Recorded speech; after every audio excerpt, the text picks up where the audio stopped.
Directorate of Enforcement (ED) carried out searches at 5 locations in Imphal linked to Yambem, Biren and Samarjit, who had in 2019 proclaimed themselves as the Chief Minister and External Affairs and Defence Minister of a so-called Manipur State Council today.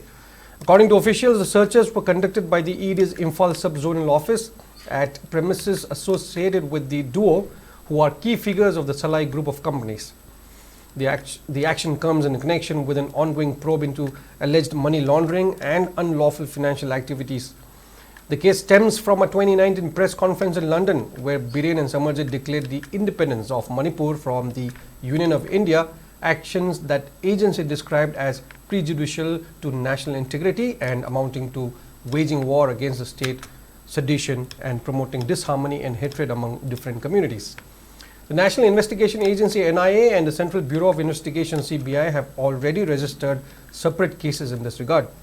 According to the officials, investigations have revealed that the accused set up the Kadangban Swazaldhara Implementation Company in May 2003, later renamed Smart Society in 2008.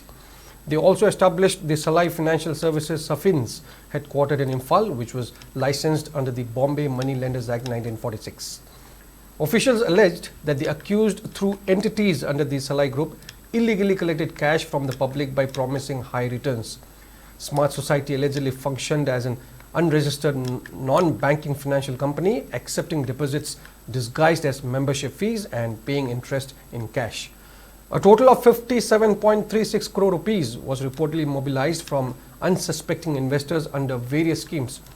The ED has accused Biren and Samarjit of diverting the collected funds into personal and company accounts, using the money to purchase properties, repay loans and finance activities aimed at waging war against the government of India.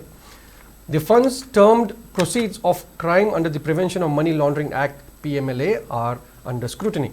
The agency said it has uncovered details of investments in immovable properties and seized incriminating documents during the ongoing searches. Further investigation is underway.